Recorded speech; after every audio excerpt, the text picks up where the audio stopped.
की पूर्णिमा स्नान पर्व से पूर्व आज देव दीपावली त्रिवेंद्र सिंह रावत जी हर की पौड़ी पर पहुंचे हैं। हम उनसे बात करते हैं। सर, आज आपने पूजा की, क्या इसका? देखिए, हमारे यहाँ पर्वों के अवसर पर और फिर जब देव दीपावली का अवसर है तो उसका महत्व और बढ़ जाता है।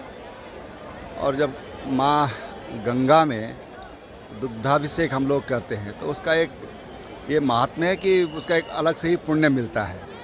तो उसी निमित्त आज हमारे सभी लोगों ने यहाँ पर आज गंगा पूजन भी किया है और दुग्धाभिषेक भी किया है। पावन पर्व है। मैं सबको शुभकामनाएं भी देना चाहूँगा।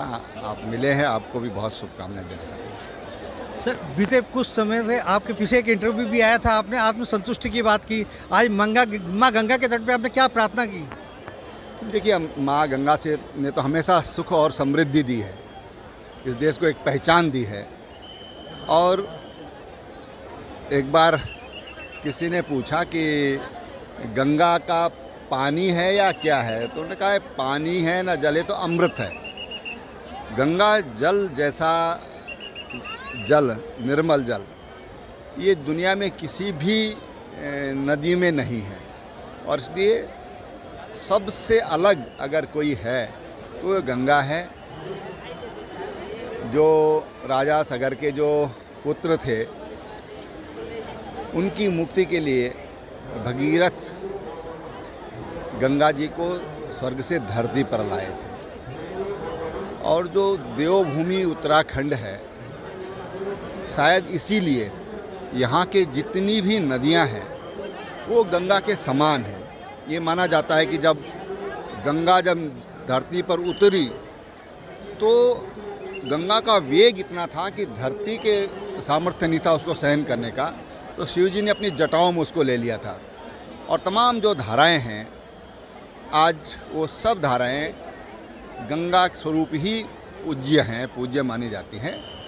तो हम देवभूमि के लोग हैं। शायद इसीलिए देवभूमि भी कहा गया कि यहाँ पर समय समय पर देवी देवताओं ने इसका गायन भी किया है, अवगाहन भी किया है।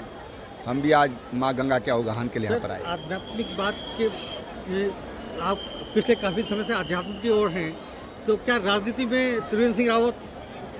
नहीं, देखिए, आध्यात्मिक तो हर कोई है।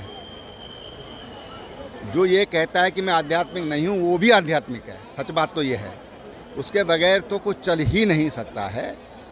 और जब संतुष्टि की बात होती है, सुख की बात होती है, तो ये बातें आती हैं, विषय चलते हैं। उसी में से जब कभी विषय निकल के आ जाते हैं तो उस पर उसका दार्शनिक पक्ष भी सामने आ जाता है, आध्यात्मिक पक्ष भी सामने आ जाता है। तो उसी में कई बार कुछ बातें बोली जाती हैं, उसको उसी रूप में लिया जाना चाहिए। आखिरी बात सर, तूफान से पहले की शांति है क्या? कोई आगे तूफान आने वाला है? मैं हमेशा ही शांति का पक्षधर रहा हूँ। और चाहे एक विधायक के नाते, सामाजिक कार्यकर्ता के नाते कहो, या एक मुख्यमंत्री के बनने का मुझे मौका मिला, राज्य में सरकार को चलाने का मौका मिला, तो हमेशा मैंने जो भी किया है बड़े शांतिपूर्वक तरीके से। सियासत के परिप्रेक्ष्य में मैंने पूछा था, क्या उत्तराखंड की सियासत बहुत बढ़िया चल रही है। एकदम तूफानी गति से उत्तराखंड की सरकार चल रही है, आगे बढ़ रही है।